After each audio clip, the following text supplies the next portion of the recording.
Welcome to the Tactical Business Podcast. I am your host, Wade Skalsky, and today I'm speaking with Kyle Grob of KGM Suppressors. Kyle, how are you doing, sir?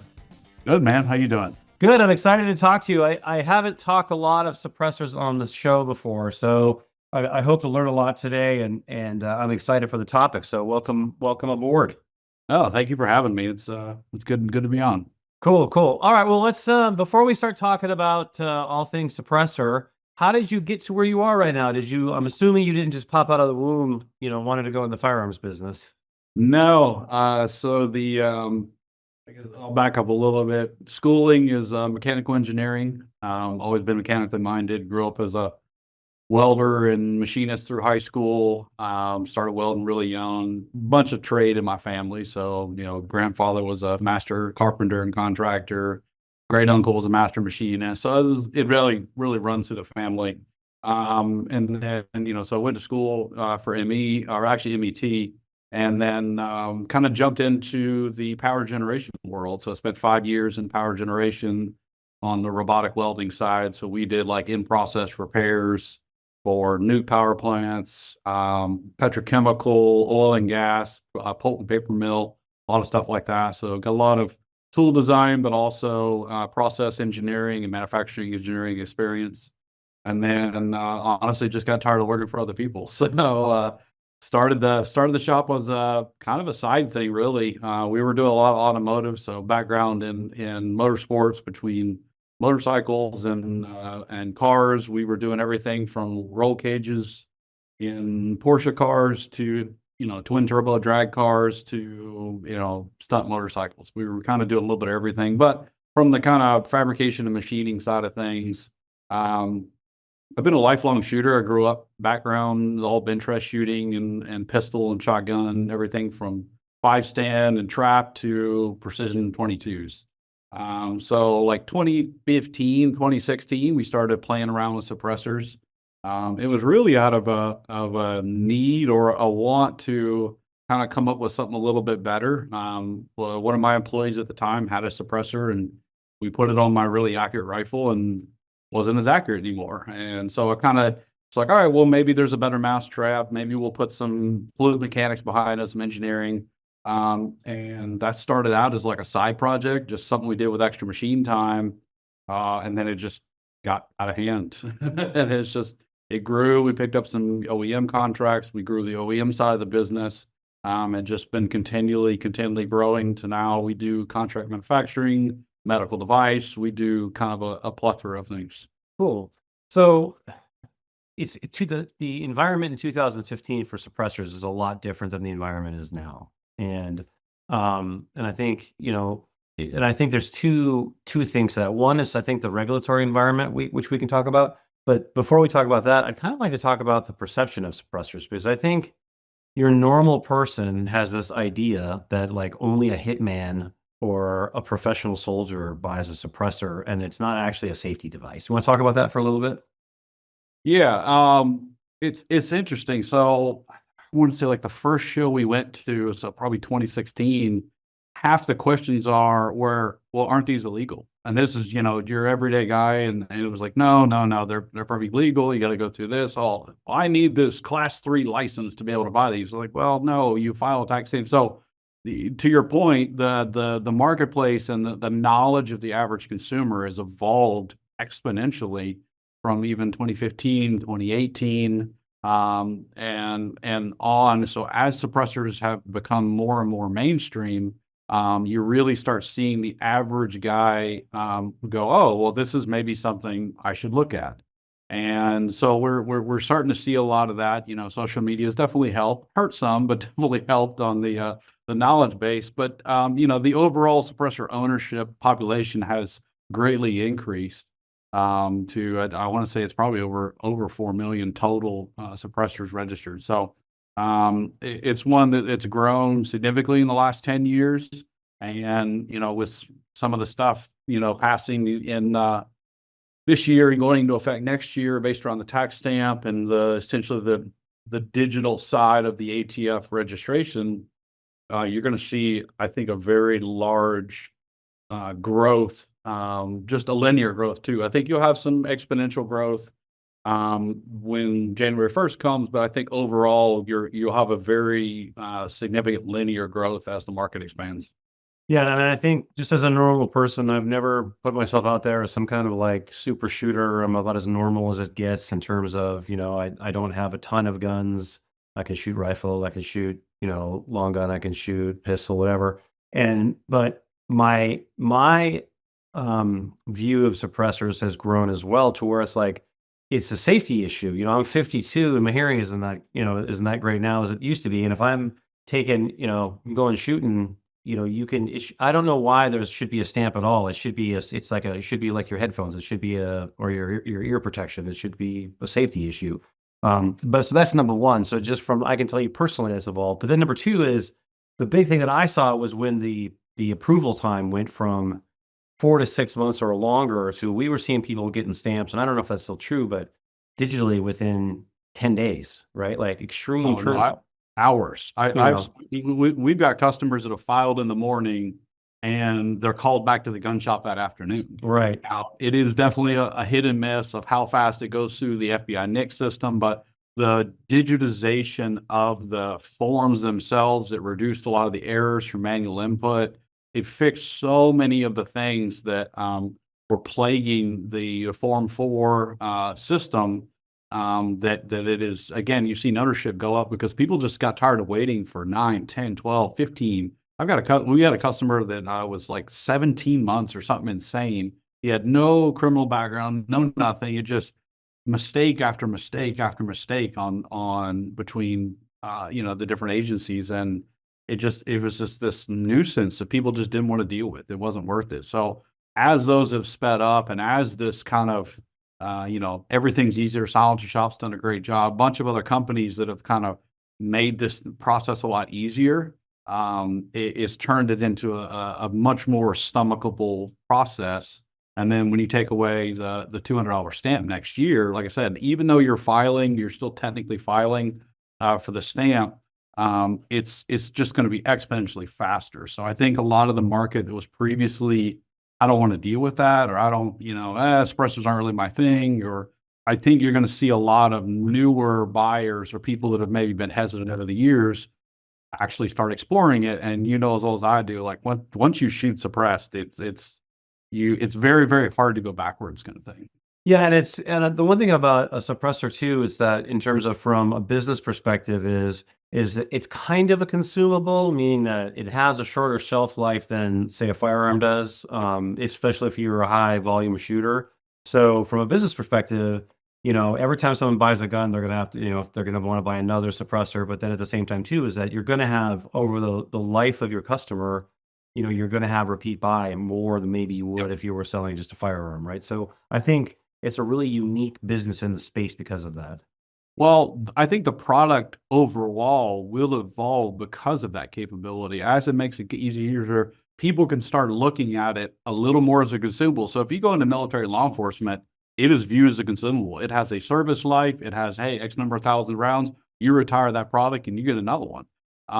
The consumable world has never been that way because in most people's eyes, in the ATF's eyes, the suppressor was a lifetime purchase. That was it. You own that thing. If you shot it out and it wasn't repairable, well, you got to wait that sits in the bottom of your safe kind of thing. I think a lot of that's going to change. A lot of that's going to evolve. Now, are we going to get to the European level where you're selling plastic and aluminum cans because you can throw them away? I don't think because of the registration, but I think you will start seeing that kind of hybridization where it's like, look, this is, a lower cost can that doesn't have the same service life as something else, but it's $400. Or, hey, I want to buy a really expensive can because I want it to last a really long time, or I want to have a rebuild program. I think you'll see some of that where it's like, hey, well, companies offer rebuild or upgrade programs because it's now a little more, just a little bit easier to get. So I do think it's going to evolve the market. Yeah, and I think what's exciting for you and anyone that is in that space is that it is like an infant market from that perspective. It's really almost like you're getting in at the ground floor of a new market, which is unheard of almost in the firearms business. Yeah, if you compare, total revenue to total revenue firearms, I mean, we are single digit. I mean, we're not even. I mean, there's probably target sales that paper target sales that sell more than suppressors. So To your point, yes, it's still very infantile in terms of the gross kind of revenue that flows through the firearms industry as a whole. So that'll be interesting to see kind of how things change and how it evolve, and how it gets taken a little bit more seriously as it evolves. But it's also from the dealer perspective of there's tens of thousands of FFLs out there, and there's not that many SOTs. So I think the dealer market's going to evolve when they realize, like, hey, the process is not as hard, it's not as difficult. I can move product faster. My margins are usually better on suppressors than they are on firearms. So I do think, while the consumer base is going to change, I do think the dealer side is going to evolve as well, and I think the dealer market's going to open up quite a bit. What I like about you guys and where you're coming from is that you're coming from it. You're not a firearms, at least not yet. You're not. You didn't found as a firearms manufacturer, right? So you're not sitting there in a situation where, okay, our all of our institutional knowledge is in firearms. Well, maybe let's try to make a suppressor, right? Like I think if we see companies try to do that, they're not going to innovate as much as maybe you guys do, because they're starting from a different mindset, where you guys are starting from how can we make a suppressor better? And when you started, that was like your first goal. So walk me through a little bit, kind of like some of the manufacturing challenges that you have. Because one of my favorite things to talk about is that when you make something, people don't realize all the hoops that you have to jump through. Maybe not just regulatory, but also just in like the capital that you have to do that, the inventory you need, like all those things that when you're dealing with a finished product, you don't have to worry about. Well, the firearms business specifically, um, it's even down to we can't bank at every institution. We can't lease from every single landlord. Down into, like, we don't have full access to all the credit card processing out there. So when you look at the company that, say, going into business and the ability to enter commerce and the challenges, a firearms company as a whole already has it harder. We already have a couple ticks against us, and then suppressors, you add a few more, and so it's one of those, like, it's not what everyone thinks it is. And then you do it at kind of our scale, and there's some other companies that do it at our scale for sure. But then there's whole other logistical challenges of, procuring materials, and, can materials, be sold to us? Machines, every time we buy a piece of equipment, we have to sign a document saying we're not going to use it to make missiles or weapons of war or something like that, that will go overseas. I mean, it's the small thing that I think a lot of people don't understand of what it takes to operate in a heavily regulated industry. I know medical guys that do like implants and stuff like that. They understand that kind of scrutiny, and the aerospace guys are the same way. But the firearms specifically, because there's sometimes when you look at big bank or big business, there's kind of a gray cloud over the firearms industry. So there's some challenges that I think I definitely kind of didn't weight them as high as I should have when I started growing this. So it was, harder to raise capital. You can't go get traditional loans. You can't do stuff like that. So there's just some challenges that definitely, have people have to take into account versus like, oh, I'll just go start a gun business. Right. And so it's definitely different. It's not the same as you would go, I'm going to go start an ice cream shop, or I'm going to go start fast food, or I'm going to go, start a lawn care business. There's definitely a lot of hurdles that, and I'm not saying anything that most firearm companies don't know, but from a general, I would say, perspective to the average person, it is not the easiest thing to start a business in. Yeah, I think the two-way space does attract a lot of people who it starts out as a passion project on the side and then grows into a business, but a lot of those businesses die in the crib because of exactly what you're talking about, is that the people just can't handle the regulatory, Yep. the friction, right? And what about on the manufacturing side though? Let's not worry about the regulatory side going forward. Like on the manufacturing a suppressor, it seems like it would be, if you think about it, like I'm not a um handy person at all, so you'd never find me making something. But it would seem like you would look at the concept of it itself, and on the surface it would seem simple. But it seems with like all the gas issues and the what you're going to attach it to and all the pressures and all that, it seems like would get pretty complicated pretty fast. There's a lot more math than most people give manufacturers credit for. Now, there's definitely some companies that just throw some cones in a tube and sell it, and there's that, and that's fine. Those cans have their space, and then there's a lot of other people like us. We put an obscene amount of time into testing. We work with some military organizations and groups like NSW Crane. How do we test at a military level? How do we test at a government level? So we do a lot of development at that level, and there's quite a few other companies that do it, but you can definitely tell kind of who puts a lot of money into R&D and who's developing product at a certain level to be able to scale. Because there's some where you can see some really awesome technology, but it's not scalable. You can't make more than a couple hundred cans a month or something like that. So we try to err on the larger volume side just because, again, we do so much OEM work for other people. We don't do a lot of niche manufacturing. So it's not really to downplay our technology, but it takes a lot more for us to develop a tech that is scalable, that really actually sets itself apart. Yeah, well, the scalability or the ability to manufacture something, in larger amounts is, part of the technology design, right? Because like you said, it's like anyone can design the perfect whatever, but how are you going to make it? Like, how are you going to tool the machines to be able to do that? So yeah, and then it's a multiplier of like, okay, well, you can make 50 baffles a day holding those tolerances. What happens if you have to make 500 baffles a day? And what happens if you got to do that over multiple machines with multiple operators, varying temperatures, all stuff like that? So there's a lot of design considerations that are more of a manufacturing engineering exercise than they are just a design engineer exercise. So how do you make something that can do what you need to do, but also at scale? And just looking at other techs, castings, forgings, different machining technology, all that kind of stuff like that. well, and the other problem you have too is that there's a safety issue. So, if you get something wrong, I mean, I'm sure someone could get injured from having an Yep. issue with the can, right? So it's not like a holster where you're like, okay, well, the holster is we're gonna, much less likely to have a problem in terms of an injury from a faulty holster than you are from a faulty can.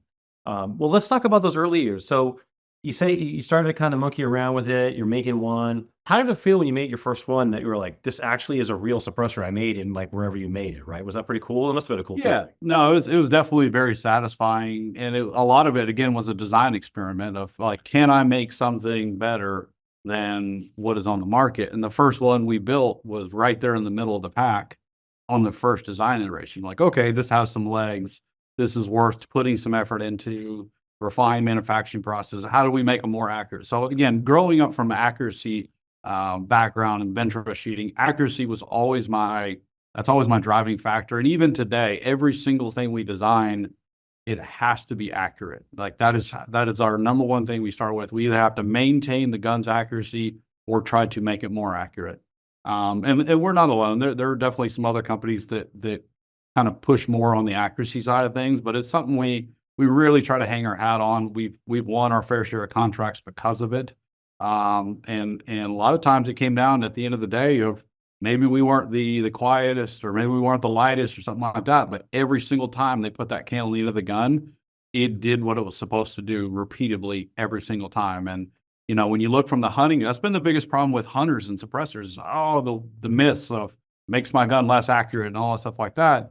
Yes, there are suppressors that do that because I've shot them, but they're a vast majority of product. And if the manufacturer really puts the time and effort behind it, will actually increase the accuracy of the host gun, whether it's reduction of recoil, stabilization of your barrel and gases and all the kind of stuff like that. There's a ton of things, like I said, that go into it versus putting a metal tube on the end of your barrel.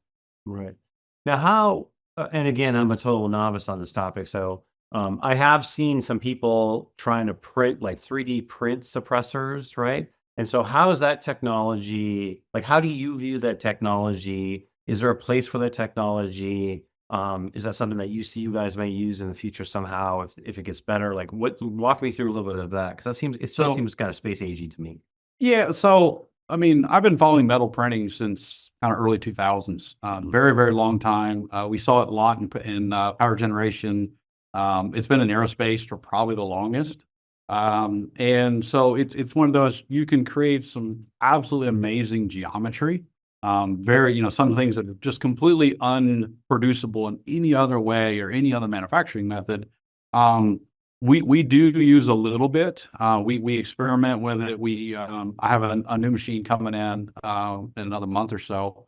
At its given technology level, for us to invest in it, we have to bring it in house, especially from the OEM standpoint. We just look at sheer margin. If I'm outsourcing printing to someone else who's knocking on another percentage, in the OEM world, there's just not a lot of space for it. On top of the volume side. So printing is still, especially DMLS, you're limited in your amount of throughput per machine per week, if you look at it that way. So we produce so many different products. The capital expenditure I would have to expend to meet my current manufacturing, I mean, it is in the tens of millions of dollars to bring that technology in-house, to be able to adopt it and get it up and running, and hit the production numbers that I need to hit while still trying to hit a price point of now I'm making a more expensive product. As I said, it's a very, very good technology. It will be good for the industry in the long run. From our level and kind of our volumetric level, it's not there yet.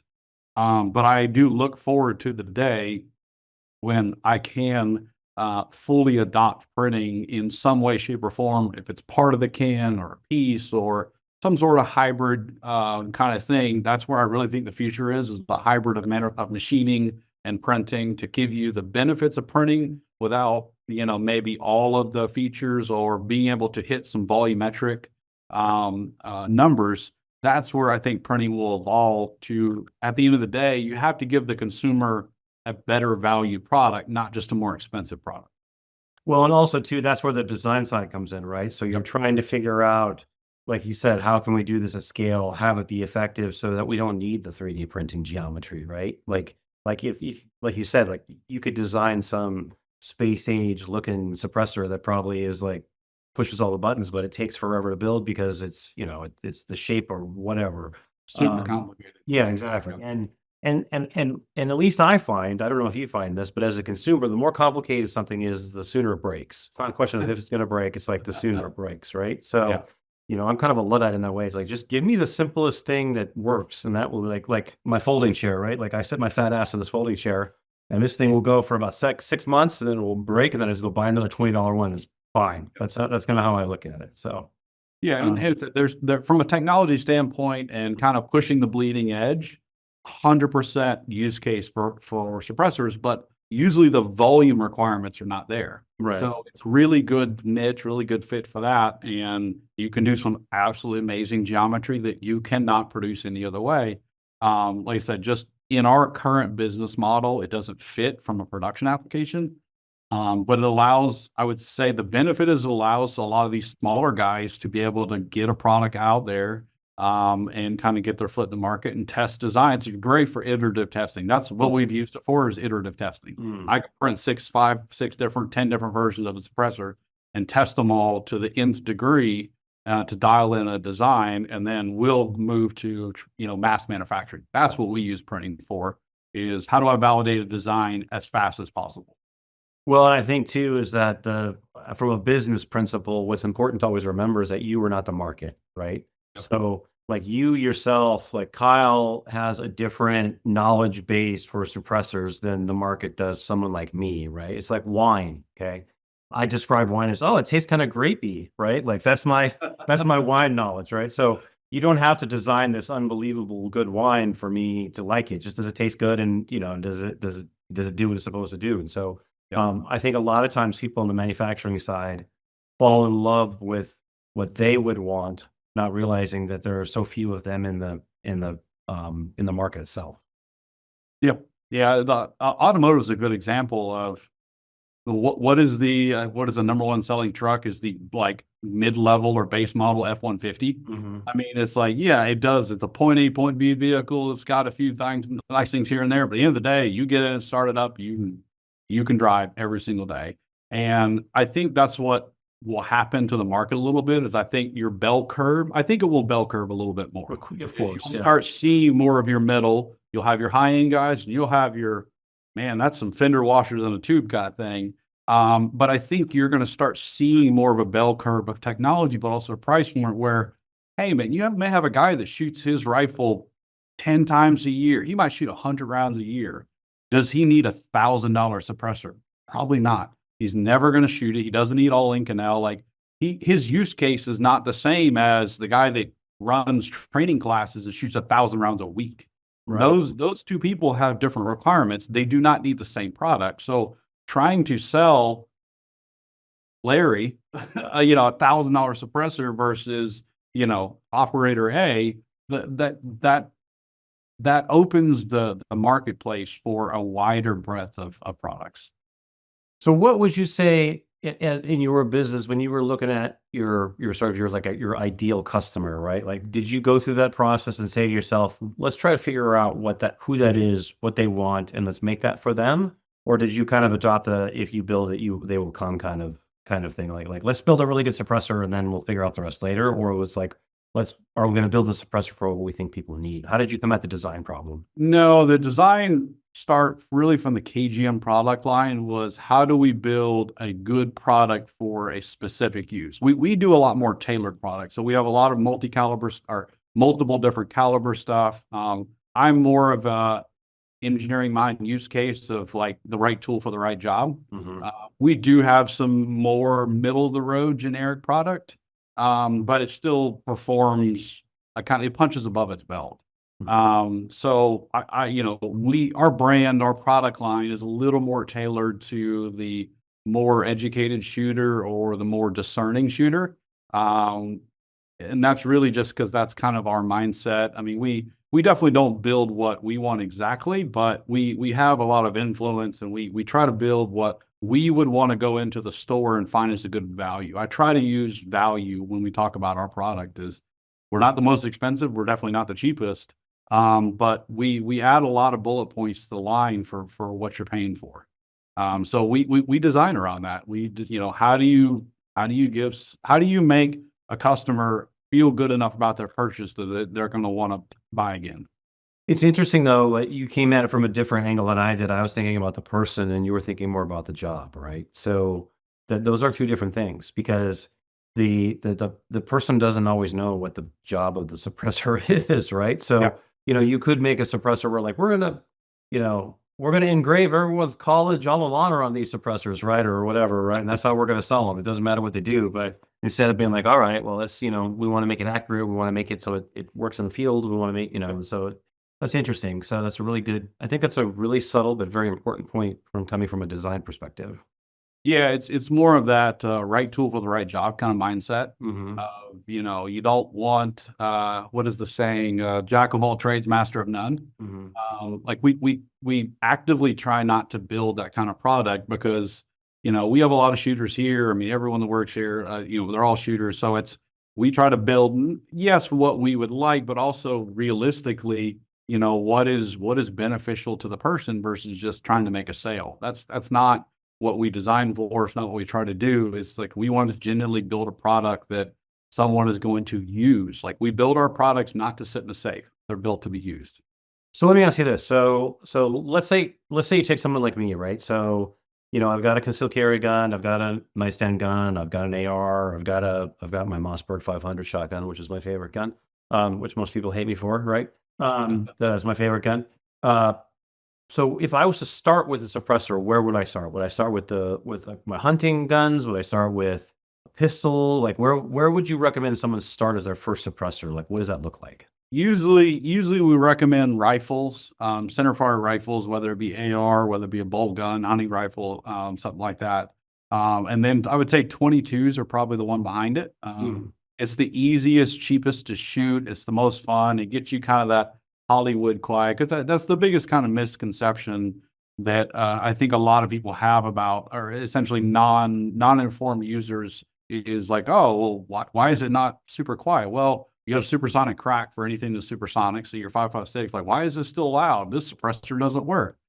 That suppressor is a better term than silencer, because 22s, subsonic 300 blackout, that kind of stuff's the only stuff you get where it's that just, Hollywood quiet kind of thing. But even then, that has a lot of variables, a lot of things. So there's a big misconception about what is effective. So when you look at like 22 is a very easy, you could call it the gateway drug for suppressors. Like, oh yeah, 22, awesome, super cheap to shoot, makes it fun, great for kids, people who aren't used to being around firearms. 22 is a really good way to introduce them to that. And then you look at like, all right, well, what's most effective for using suppressor? Usually it's going to be an AR or a bolt action rifle or something like that for either hunting purposes, sports shooting, bench rest, all that kind of stuff like that. And then you get into the pistol. I think the handgun suppressor is a little more novelty. They're fun to shoot, but the practical application of them is a lot less versus you being a hunter or a sport shooter and go, I just want to help with my hearing. I want to, be able to hunt in closer suburban areas, that kind of stuff. So that the use case is a lot larger for your center fire rifle stuff. So then, okay, so I decide I'm going to suppress my AR, but I'm intimidated by the regulation side of things, right? So I know I got to get a stamp. I know I got to make an application. Like, how do you direct people? Do you help people with that, or how do you get through that friction on the business model? Yeah, so we do all of our business through dealers and distributors and stuff like that. So when customers call up and say, hey, you have a question, I mean, that's the number one thing we talk to people about as a customer service kind of bullet point is, how do I do this? Especially the first time user. I don't know anything. I don't know what to go. I don't want to go into my dealer and look like I know nothing. Right. So, we talk them through, okay, well, the suppressor has to be at the dealer for you to transfer it to your name. So, okay, so we have to transfer it there. Okay, when you get there, you're going to need a fingerprint card. You're going to need this, but it's all digital system now. So the time has changed from in the past where everything was paper and you had a manila envelope and it was just a nightmare. But now it's, hey, Silencer Shop's done a great job at all the digital stuff. There's a bunch of other companies. Capital Armory's got some things as well. So there's some companies that have really put a lot of effort into the software side to make it where as you go stand at a computer, you fill all your information out, upload your photos and upload your fingerprint cards, and bam, like you're done in 20 minutes if you bring everything with you. So that's where we try to do on the education sides. Go in, talk to your dealer. Most dealers who sell a bunch of suppressors have like kind of an NFA guy, your behind the counter guy that is a little more knowledgeable about that stuff. He's probably done some forums in the past. Nerd. That's always the nerd at the store. It usually is for suppressors because it's such a niche product. And I'm pro nerd, so don't be offended if by the comment. I'm pro nerd. So, well, you're a mechanical engineer. So no, I live in that world. You get it. So that's usually what we try to do is just educate them and go like, look, here's the questions to ask. Here's the things you need to bring with you. This is not as scary as you think it is. Your online car registration takes as much time as filling out all your paperwork for a suppressor now. So again, times have changed a lot since they went digital, even the last 18 months. So it's really just an education game. That's the number one thing that we tell our dealers. Number one thing we talk about on a daily basis is just education, just dispelling myths, telling people how not super complicated it is. But just kind of getting them over the hurdle of it's just not as bad as you think it is. And every single one's like, oh yeah, that was easy. That was no problem. It's getting over that hurdle because it's fear of the unknown. That's human nature. So we try from the customer service side, just try to help as much as possible, direct people to a dealer. Hey, go into dealers, have a conversation. Don't buy anything. Have a conversation, figure out how they do it. Maybe there's a fee or maybe there's something. Every dealer is different, but go talk to your dealer. They're there to help you. They want to sell you a product. They want to make money. So they're going to help you figure it out. And if they don't want to, you need to find another dealer. And I think it's important that one of the through lines, it doesn't matter if you're a holster manufacturer, ammo manufacturer, retail guns, whatever, is that what you're describing is just patient customer service. That's it. And then that is the through line for every successful firearms business that we've talked to on the show is that as boring as that sounds, it's like these businesses are built on the help desk, right? And so I think that's one thing I could get people from that listen to this podcast to understand that is that it's like don't be too cool for school on the customer service side, man, because that's the fastest way to go out of business. Well, but it's also the fastest way to win customers. Yeah. If you're that information portal for someone that may be nervous or this is their first time with this like that, you become their go-to. So you can lock in a customer that it will be brand loyal from day one only because you took the time to explain them to something. Yep. You solved the problem for them. And therefore now like, all right, well, I trust that person. Or they didn't steer me wrong. I trust that company. They sold me a good product. They didn't steer me wrong. They helped me through when they didn't have to. I cannot stress that enough to every company out there. You're selling all the time. And it may seem simple, but actually I think everyone knows this in the 2A business, it's the exception, not the rule. Like, I don't know what the reason is. It's like, it's the origin story of everyone, most of like coming from wherever they come from. They do not get customer service for some reason. And they're like, they don't have patience for it. So I mean, I don't, but I'm not in the business, right? I'm just too crotchety. So where do you see you guys going, let's say in the next 2 to 5 years, right? So you're reducing the friction for the scaling, you're reducing the friction, for your, the information for the new customer, you're seeing the regulatory environment get better. Are you just looking to do more of the same? Are you looking to expand facilities? Like, what is your next 2 to 5 year plan? Yeah. So a lot of that, I mean, from a company aspect, just negating suppressors, like we're expanding into multiple other avenues. Like I said, we have a medical division. We do some contract manufacturing.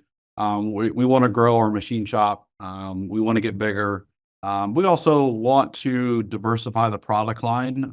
Again, we're in a kind of unique situation because of the OEM work we do. While we do have our own product, we try not to step on the toes of our OEMs, and like we're not out there to battle our own customers, kind of thing. We offer some different product, and we build product to certain specifications for them. But just to grow the support and allow ourselves to, nothing's getting cheaper. Everything is getting more expensive, from health insurance to manufacturing to materials to, the coolant we put in our CNC machines has gone up 22% in the last like 24 months. So it's trying to be more efficient in manufacturing so that we can either try to keep prices the same or start bringing them down as the volume goes up. So we really lead into manufacturing methods that allow us to capture economies of scale, where it's like, hey, when I hit this threshold, I can pull another 5% out of my cost.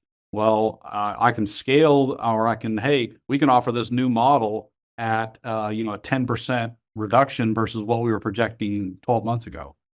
So we want to be able to scale. We want to be able to grow the market. And at the end of the day, that's producing more quality product, whether it's for KGM, whether it's for any of our OEMs. But at the end of the day, offer a good value for the guy that's on the other side of the counter. And I think that's wise. I mean, it's stabilizing your business, right? It's one of those things where the team and the product that started everything isn't necessarily always the team, or I should say the way everything's organized is not always the same. What you start with is the way that you get to where you're going, because the skills are different. So yeah, yeah, it's very different. Well, I'm fascinated by your business. I could sit here and I could talk about it all day. We're kind of on the runway for time. So how do people find you now? So you're more B2B. Is that in terms of like, for who the people are going to call you, going to be businesses that are interested in carrying your guys' product, basically? Yes, but we do talk to just in consumers all day long, every day. Okay. But our sales channels really are the only kind of business to customer we do is like direct military law enforcement, sales and stuff like that. Just to, we have a discount program for military law enforcement, first responders. But other than that, every bit of our sales is all business to business, whether it be distribution or dealer supply chain. Well, give everybody the website, your socials, the way to contact you if they have questions. Yeah, everything is KGM Suppressors. Website is KGM-tech hyphen, however you want to say it, tech.com. But yeah, KGM Suppressors, you can find us on most of the socials that allow firearms, so which is not many these days, but we're out there. We don't go to every single show, but we go to a decent enough of them. But again, never hesitate to reach out. And again, if you got questions, or you're new to suppressor, you just want to call and ask like just basic questions. What would I put on this? We have customer service people that all they do all day is answer questions and help people, guide them to the right product. Sometimes it's not even our product, but at the end of the day, if we have a more educated consumer base, then we're doing good for the industry. Yeah, I think That's an amazing approach, and I think more businesses would benefit by taking the same tack. So, well, Kyle, listen, I really enjoyed chatting with you today. I'd love to have you on the show again, and thank you so much for coming on. Appreciate it.